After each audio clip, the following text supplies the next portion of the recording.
Good morning, Church of God. Habari ya asubuhi kanisa la Mungu. We want to continue Tungependa tuendelee from where we left yesterday. mahali ambapo tuliachia siku ambayo ni ya jana. Our time is now very limited, Muda wetu tayari umeshayoyoma. so we will again continue tomorrow. Basi tutapata kuendelea siku ambayo ni ya kesho. Yesterday we established one or two things. Jana tulipata kuanza na mambo moja ama mbili.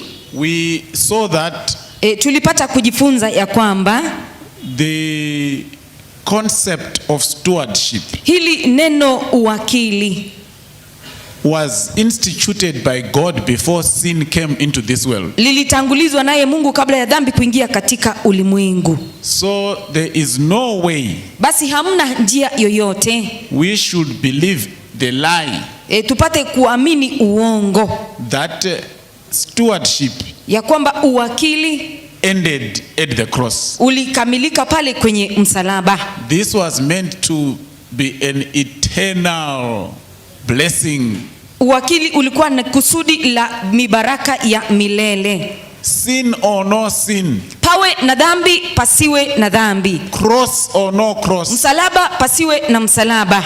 we were created to be God's managers. Tuliumbwa kwa ajili ya kuwa wakurugenzi wa miliki yake Mungu. So yesterday we saw that Kwa hivyo jana tulijifunza ya kwamba we are supposed to manage well lazima tuweze kusimamia vitu vilivyo. all the things that God created, Vilivyote ambavyo Mungu alishaumba.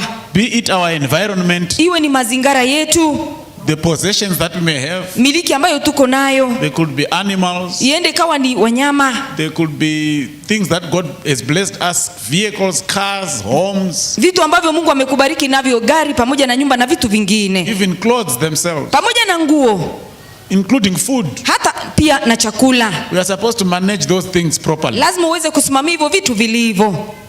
Today I want to continue. Siku ya leo ningependa nipate kuendelea. I deliberately singled this one out. Kwa kusudi niliweza kung'oa hii nje. We want to look at how we are supposed to manage the other resources, in particular monetary resources. Basi tungependa tuangalie namna ya kusimamia miliki ingine, hasa mambo ya hela. There are some people Pana baadhi ya watu who now believe and teach ambao wanaamini na kufunza that God is not concerned ya kwamba Mungu hajali with how we handle or use such blessings as the monetary resources. Hajihusishi na namna ambavyo tunatumia na hata kusimamia mibaraka ambayo ni mibaraka ya fedha. But of course you see that is not true. Lakini hakika mnaona ya kwamba Be it what we get from the land, iwe ni kile ambacho tunapata kutoka kwa ardhi, or even those that are into animal farming, hata wale walio katika mambo ya kukuza wanyama. God has prescribed clearly Mungu amepata kutueleza kwa upana how we ought to use those, namna ambavyo tunastahili kutumia hiyo miliki and yake, how we also must have a stake in those things. na namna ambavyo tutapata kuwajibika katika mambo hayo. So we are going to read from Deuteronomy chapter 14. Basi sisi ni wenye kusoma katika Kumbukumbu la Torati sura ni ya 14, Starting from verse 22. Tutaanza katika fungu la 22. The verses that we are going to read Mafungu ambayo sisi ni wenye kusoma are very difficult verses. ni mafungu ambayo ni magumu kabisa. If you don't treat them properly, Kama hautoe chukua namna yalivyo, you may end up forming your own church. basi utaanza kwanza kutengeza kanisa lako mwenyewe. Deuteronomy 14 from verse 22. Kumbukumbu la Torati 14 fungu ni 22. You shall truly tithe Usiache kutoa zaka all the increase of your grain ya fungu la 10 katika maongeo yote ya mbegu zako, that the field produces year by year, yatokayo shambani mwako baada ya mwaka.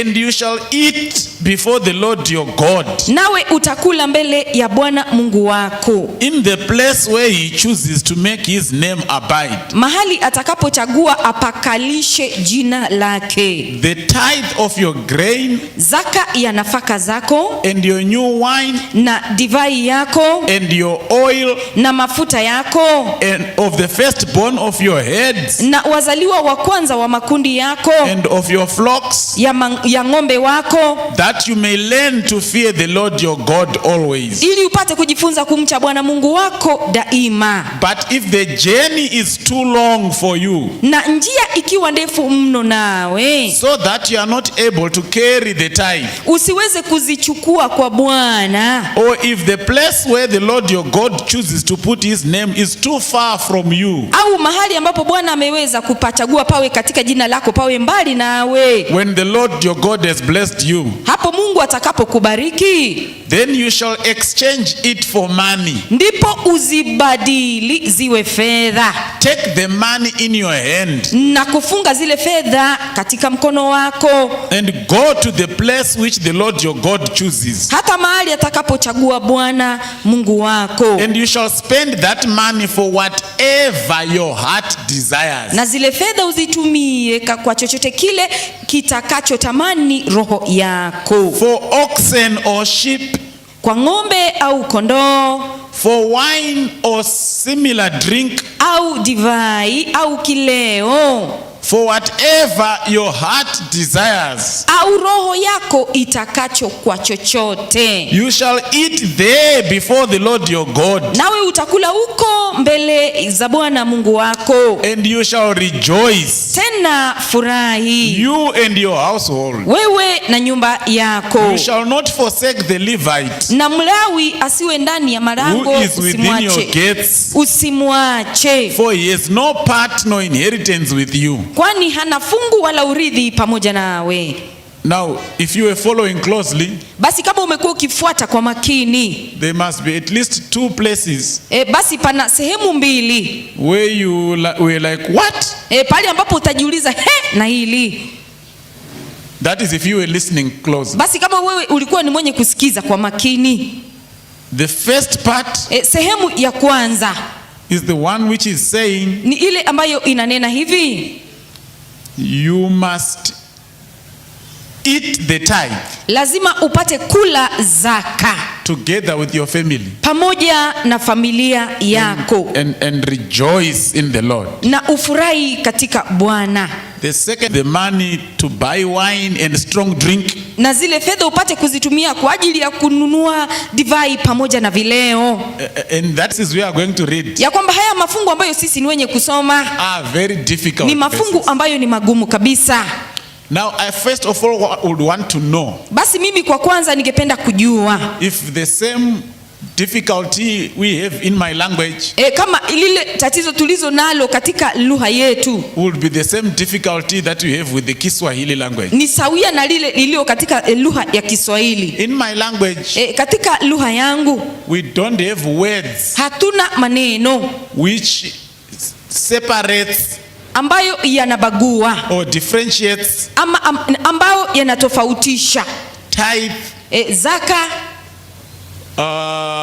and tenth. na 10%. So you guys have got the words. Tithe is what in Kiswahili? Zaka 1/10 is what? 10%. So you must not have any problem with what I'm going to explain. Basi sisi hatuna tatizo kwa hayo. In my language, Katika lugha yangu the word for tithe basi neno hili zaka is the same word for tenth. ndio lile lile tu pia 10%. So it presents a serious theological problem. Basi pana tatizo pale katika mambo ya uhubiri. Before we read verse 28 and 29, Basi kabla hatujapata kusoma fungu la 28 pamoja na 29, and before we read Leviticus 27, na kabla hatujasoma kitabu cha Walawi 27, let me also give you this thought hebu nipate kuwapa wazo hili that when we say tithe, tunaposema zaka, I know as Seventh-day Adventists, Najua wa kanisa la Sabato, we have come to generally tumesema tu kwa ujumla understand tumepata kuelewa hivi that tithe, ya kwamba zaka, we are specifically speaking about 1/10. Tunaongea kuhusu 10%. And then everything else that we give to God, na kila kitu ambacho sisi ni wenye kumpa Mungu, we call it offerings. Tunaita ya kwamba hii ni sadaka. Is it the same this side? Ndio. Good. Yes. There is nothing wrong with that. Hamuna tatizo kwa hayo. It is very correct. Ni sawa kabisa. But when it comes to wanting to split the feathers, lakini ili uweze kukata na kubagua hela, this is the point that you now need to write, those that are writing notes. Basi hiki lazima upate kuandika kwa wale ambao ni wenye kunakili. The word tithe, hili neno zaka, as it is used in the whole Bible, namna ilivyotumika katika Biblia nzima, refers to, inasimamia anything chochote that you set aside, kile ambacho umeweza kutenga for God's purposes, kwa ajili ya matumizi yake Mungu.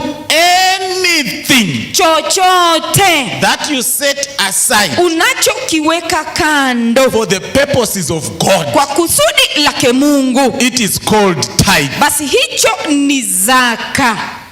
So when we read verse 22 to 27, tuliposoma fungu la 22 hadi 23, number 1, jambo la kwanza we are told that tumepata kunenewa, after each and every year, baada ya kila mwaka, the children of Israel wana wa Israeli were supposed to set aside walistahili kutenga their tithe, zaka yao, whether in the form of grain iwe ni nafaka or animals. iwe ni wanyama. Then when they have done that, Basi wameshafanya hivyo, they were then supposed to wait and year, walistahili kusubiri mwaka, the proclamation being made, basi baada ya tangazo where God would want them to worship him for that particular year. mahali ambapo Mungu alikuwa na kusudi wapate kumwabudu katika huo mwaka. Now this part is very, very crucial. Basi hii ni sehemu ambayo ni ya muhimu kabisa. What it means is, Ina maana ya kuwa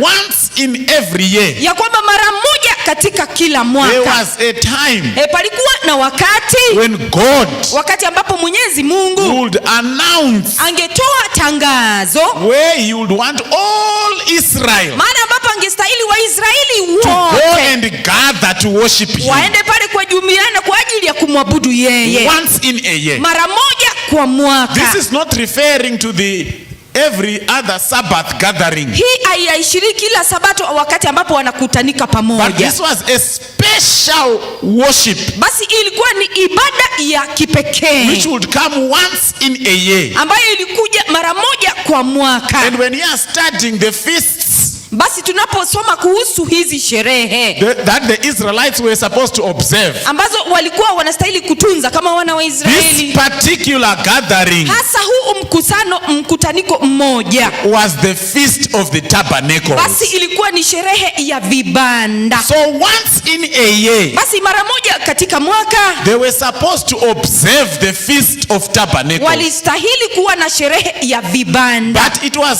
not the same place every year that they would meet. Basi hawakukutanika katika sehemu moja kila mwaka. Each year God would expect them to meet at a different place. Kila mwaka Mungu ni mwenye kutaraji wakutane mahala ambapo ni tofauti. So that's why the Bible is saying, at the place where the Lord will choose to have his name be. Basi ndiposa Biblia inasema ya kwamba mara ambapo Mungu alichagua neno lake liweze kuwa pale. So what this would mean was, Basi ina maana ya kuwa sometimes wakati mwingine the place where God would mention mara ambapo Mungu angetamka and tell them to go and worship him na awanene waende wafanye ibada pale, would be far from others. palikuwa ni mbali na wengine. Let's say those that are staying here in Kisii, Hebu tuseme wale ambao wanaishi katika mji wa Kisii. if the proclamation was this year you are worshiping in Nairobi, Basi kama tangazo ni kwamba mwaka huu mwende mfanye ibada pale Nairobi, it meant you couldn't carry the kettle, the what that has been mentioned here. ina maana kwa haungeweza kubeba ng'ombe na kila kitu ambacho kimeweza kutamkwa hapa So ndani. God said, Basi Mungu ni mwenye kusema hivi, if the place where I will choose to have my name be worshipped, kama mahali ambapo mimi ni mwenye kuchagua jina langu lipate kuabudiwa, if the place is too far from where you are staying, kama hapo ni mbali sana na mahali ambapo nyinyi mnaishi, sell the things that you would have set aside as your tithe, uza vile vitu ambavyo umevitenga kama zaka yako, and carry the money. na uweze kubeba zile hela. When you get to Nairobi, Unapofika pale katika mji wa Nairobi, then buy back basi hebu nunua tena the very same things vile vitu that you should have carried, ambavyo ulistahili kubeba, and then eat those things na upate kula hivyo vitu together with your family, wewe pamoja na familia and the yako, Lord will bless you. na Mungu ni mwenye kukubariki. So the question is, Basi swali ndilo hili, are we supposed to eat tithe? tunastahili kula zaka? You see why I was saying, if you're not careful with these verses, Basi mimi ni mwenye kusema kama wewe si makini katika haya you mafungu, may end up forming your own church. utaanza kuunda kanisa lako. Now coming back to the definition that I gave you, Basi hebu nirejelee katika ule uchambuzi mimi niliwapa, that tithe, ya kwamba zaka as it is used in the Bible, namna ilivyotumika kwenye Biblia, tithe refers to anything zaka ni chochote kile that you set aside for the purposes of God. ambacho umekitenga kwa kusudi lake Mungu. You are going to see today and tomorrow Basi siku ya leo pamoja na kesho, that there are three very prominent types of tithes tutaona aina tatu za zaka ambazo ni muhimu kabisa, that the Bible speaks of. ambazo Biblia ni yenye kunena, The one that we have just read ambayo sisi tayari tumeshasoma, is the first type of tithe, ni zaka ambayo ni aina ya kwanza, which the believer or the worshipper ambayo muamini ama yule mwenye kufanya ibada was expected to eat. alitarajiwa apate kula. So when you'll be preparing to go for this worship meeting, Basi unapojiandaa kwa ajili ya kwenda katika mikutano yenye you ibada, know that you will need food to eat, unajua ya kwamba unahitaji chakula kwa ajili ya lishe, and you will set aside a beast for you to eat with your family. na utatenga kile ambacho mtakula pamoja na familia The yako. moment you would choose a beast to go and eat with your family at that gathering, Pindi utakapochagua mnyama ambayo mtakuja kula pamoja na familia katika ule mkutano, that beast automatically becomes tithe, huyo mnyama basi kwa wazi ameshakuwa zaka, because you have set it aside maana wewe umeshamtenga for the purposes of worshiping God. kwa kusudi la kupata kumwabudu Mungu. If you are going to say, Basi kama wewe ni mwenye kusema hivi, we will need some, what do you call it, ugari? yes, We would need some, what's the stuff that you use to cook ugari? You use what? Good. We'll need some maize flour. tutahitaji unga wa mahindi, 2 bags of maize flour tunahitaji mifuko miwili wa unga wa for mahindi our ugari. ili tuweze kupata kupika When we will ugali. be worshiping God for the whole week, Tutakapokuwa tunamwabudu Bwana katika juma those 2 nzima, bags basi hiyo mifuko miwili automatically become tithe, basi kwa wazi zinapata kuhesabiwa kuwa because you have zaka, set them apart maana wewe umeshavitenga for the purposes of worshiping kwa God. kusudi la kupata kumwabudu Mungu. If you would say, Basi kama wewe ni mwenye kusema, you would need some juice to drink, utahitaji juisi upate we need kunywa, some fresh juice to drink, utahitaji sharubati ili upate we kunywa, need 10 liters of fresh juice to drink. tunahitaji sharubati lita 10 ambayo The ni mzuri upate moment kunywa. you mention that, Basi unapotabuka sharubati the hiyo, 10 liters of fresh juice become tithe, ile lita 10 ya sharubati basi inapata kuwa because you zaka, have set it apart maana wewe for umeshaitenga the purposes of worshiping God. kusudi la kupata kumwabudu Mungu. If you are going to do your calculations Basi kama wewe ni mwenye kufanya hesabu yako for your transport costs, kwa nauli yako ambayo wewe ni mwenye and you kutumia, say we would need about 10,000 shillings basi useme unahitaji karibu tuseme 10,000 za for the fedha whole family to travel to kwa Nairobi and familia back. nzima ieleze kufika pale Nairobi na kupata The kurejea. moment you do that, Pindi tu unashafanya hivyo,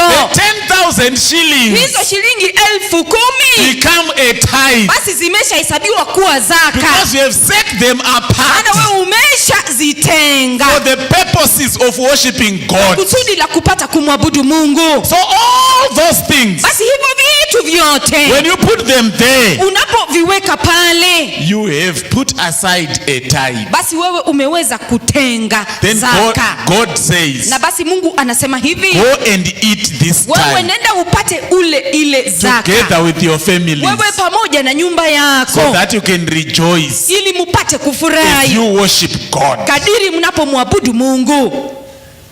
Is there anyone who is confused so far? Pana mtu aliyetatanika sasa hivi? Are you following? Yes, I can see a hand. Tuko pamoja, lakini You are confused. basi pana utata. Where have I lost you? Mmepotea wapi?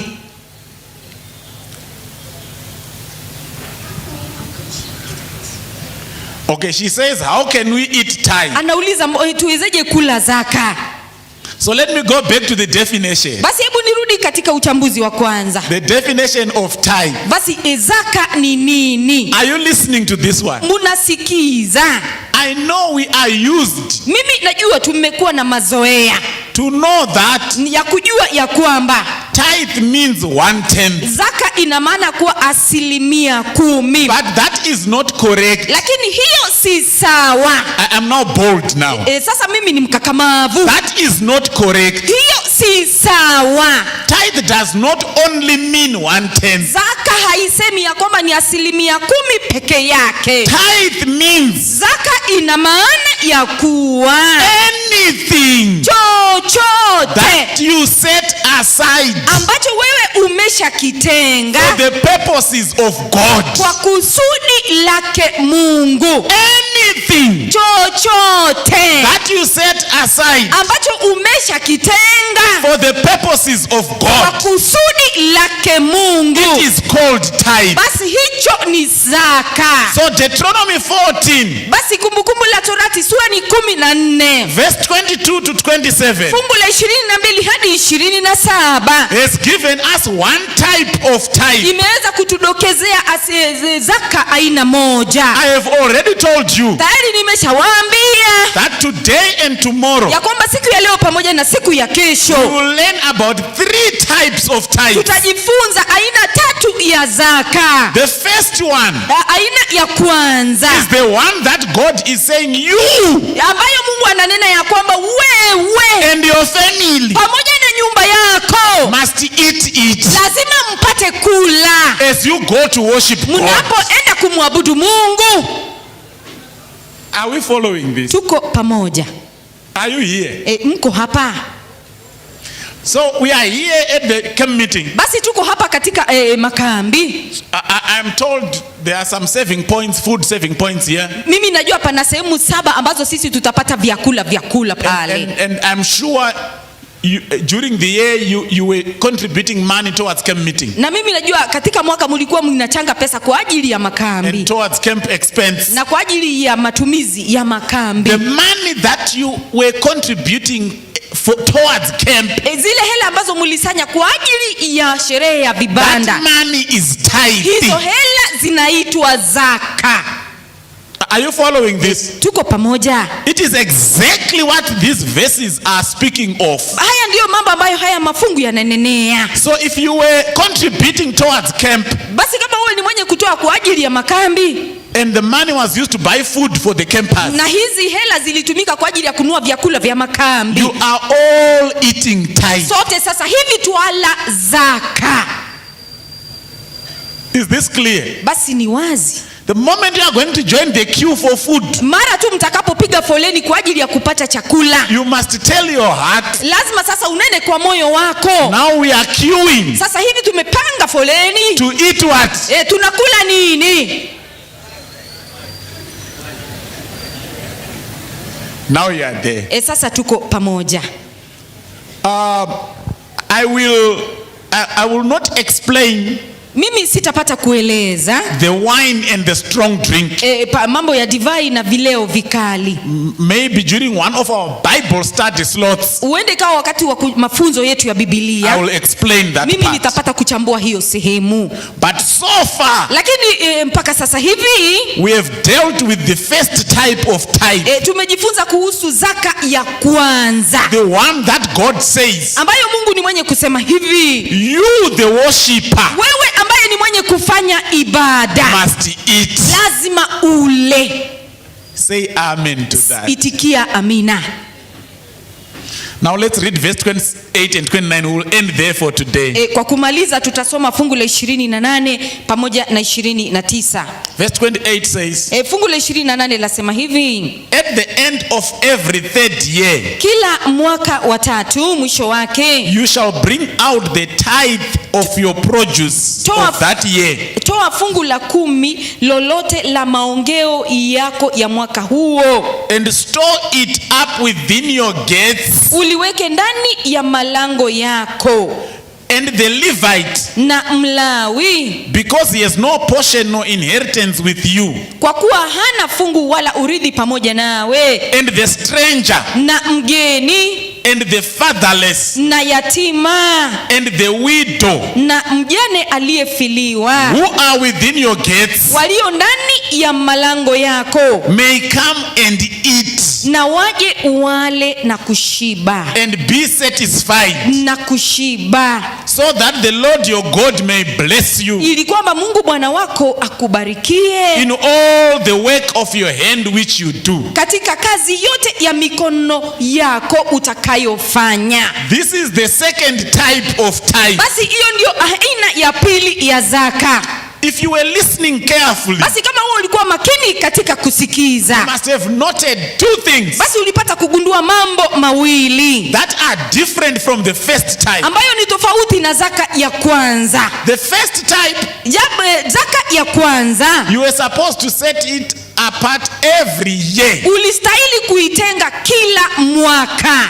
This one, Hii hapa, you were supposed to set it apart when? unastahili kuitenga lini?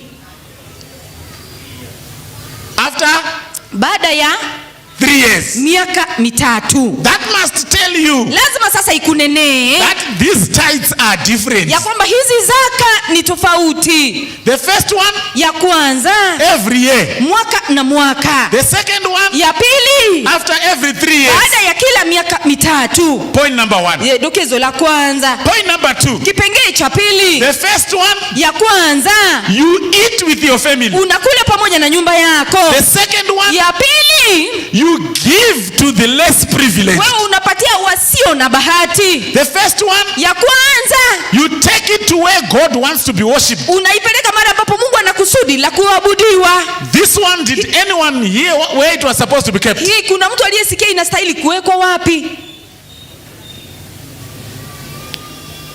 Are they giving the answer? Inastahili kupelekwa wapi? Jibu. You can check in your Bibles. Where were you supposed to keep this one? Usoma Biblia, twastahili kupeleka hiyo zaka wapi? There's a hand there. Pana mkono pale.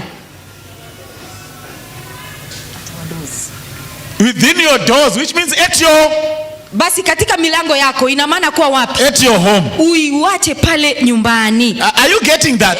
Tuko pamoja. So there is no way you can fail to take note of this point. Basi huwezi kusema hujapata kusikia haya mambo. That these tithes are different. Ya kwamba hizi zaka ni tofauti. But they are all referred to as what? Lakini zote zaitwaje? Tithe. Zaitwa zaka. The first one, Ya kwanza you eat. unakula. The second one, Ya pili you store to help those that are in need. unahifadhi kwa ajili ya walio na hitaji. Are we together? Tuko pamoja. So God had a plan Basi Mungu ni mwenye mpango that no one must be in need. ya kwamba pasiwe na wale wenye mahitaji. If there are people who are worshiping God, Kama kuna watu ambao wanafanya ibada katika Bwana, no children must fail to go to school. watoto wasikose kuelimika. If we have got Adventists staying close by, Kama kuna Waadventista ambao wanaishi hapa karibu, no widows must suffer. pasiwe na wajane wenye kuteseka. If we have got believers close by, Kama tuko na waumini ambao wako karibu pamoja because nao, after every 3 years, maana baada ya kila miaka the mitatu believers were supposed to set aside a tithe hawa waumini walistahili kutenga kando zaka which will take care ambazo zitatunza of those in need. wale ambao walio katika mahitaji. So do you see Basi mnaona that what we call offerings kile ambacho tunaita matoleo is called a what? inaitwa nini? A tithe. Ni zaka. Do you see that? Basi mmeona? The unfortunate thing Basi bahati mbaya is that in our church ni kwamba katika kanisa letu we have been made to believe sisi tunaamini hivi that the moment I set aside 1/10, ya kwamba mimi tayari nimeshatoa 10%, I am okay with God. mimi niko sawa pamoja na Mungu, The rest doesn't matter. mambo mengine sijali. I don't know if it's a problem also in Kenya. Mimi sijui kama hili tatizo liko katika taifa la Kenya. But where I come from in my Lakini mahali country, ambapo mimi natoka katika sehemu you may yangu discover that tuligundua ya kwamba the conference basi makao makuu may collect wanaweza kusanya per month. kwa mwezi They may collect wanaweza kusanya a tithe of 1/10, zaka ambayo ni 10%. something around maybe let's say $200,000. Hebu tuseme $200,000 za Marekani. But the tithe for the poor, Lakini zaka kwa ajili ya the masikini, tithe for all the other work of God, zaka kwa ajili ya kazi zingine zake Mungu, if ever it is meaningful, kama ni ya it muhimu will be around 10,000, itakuwa tuseme 10,000, because kwa sababu we have not been properly taught. sisi hatujafunzwa vilivyo. We have been made to believe Sisi tunaamini ya kwamba that as long as you return your 1/10, mradi tu nimeweza kukuwa na You are okay with 10%, God. uko sawa pamoja naye Mungu. the rest, Mambo mengine if you feel like, utafanya kile ambacho unataka. and that is why the work of God is walking at a very slow pace. Ndiposa kazi ya Mungu inazidi kutembea katika mwendo wa polepole That's why kabisa. we can't build our own hospitals Ndiposa as a sisi church. kama kanisa hatuna mahospitali yetu ambayo That's why we tumejenga. can't build our own state of the art schools as a church. Hata hatuwezi kujenga mashule ambayo yanahitajika sisi kama Waadventista. That's why we don't have even equipment to let the message spread as a church. Hata hatuna vifaa ambavyo vinaweza kufanya ujumbe upate kuenea kama kanisa. Because we have not been taught properly. Maana sisi hatujapata mafunzo yanayostahili. I'm actually assuming Na mimi nasema hivi that all of us here ya kwamba sisi sote hapa are at least participating in the tithe of 1/10. sisi tunatoa ile 10% ambayo ni zaka. Because if I'm talking to people Maana mimi ninaponena na watu who are not even bringing the 1/10, ambao tena hawatoi hata hii 10%, then we have a serious problem. basi tuko na tatizo ambalo ni kubwa. I would want to end here. Mimi nitamaliza hapo. Is there one or two people who would want to ask a question which I will not answer now? Pana mtu ambaye mmoja ama wawili ambao wana swali ambalo hatutajibu hapa. I will answer either during the Bible study or before we start tomorrow's section. Nitajibu wakati wa mafunzo ya Biblia ama kesho kabla ya kuanza. Let's feel free. Hebu tuwe huru. I know this could have come as a shock. Mimi najua itakuwa ni tatizo. There's a hand. Yes, please. Pana mkono pale tafadhali. If I can get lost, there's where I did not get well. The pastor said that it's supposed to be set aside every year. And then you've said that the first one, that's the same tithe that we can share with our family and enjoy. And we are being trained every other time that it's wrong to eat the tithe that is set aside for the 10%. Now, that's why I've gotten a total confusion. Is it the same tithe, the 10% that we can share with our families? Okay. I will definitely not answer now because I said I'll answer. But I have answered that question. Lakini tayari tutajibu. I will take note of it and I will repeat again tomorrow. Basi nitarejelea hilo swali kesho. Is that okay? Itakuwa sawa? Yes. Asante. There's another hand there. Pana mkono pale.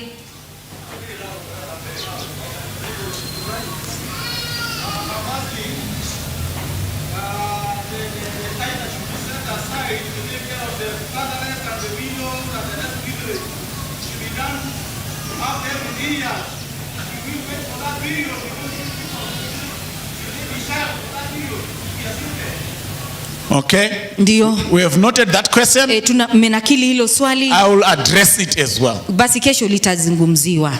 Thank you. Asante. Okay, let's give you a chance. Basi nafasi pia moja pale.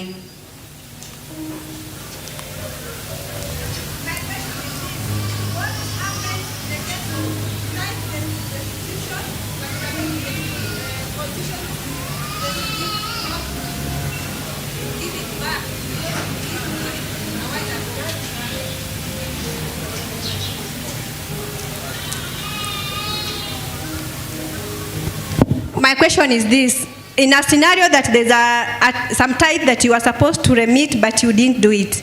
So now you are supposed to do tithe restitution but you're not in a position to. What can you do?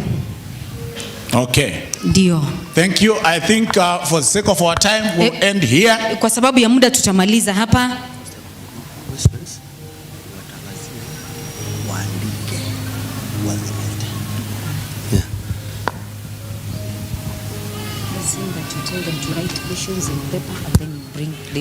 Okay, thank you. Those of you who may have further questions, wale ambao mko na maswali zaidi, may you just write down your questions tafadhali nakili hayo maswali and bring them to the elders. Muyalete kwa wazee wa kanisa. We will definitely find time to address those questions. Hakika tutapata muda kwa ajili ya kujibu hayo maswali. May God bless you. Na Mungu ni mwenye kuwabariki. Amen. Amen.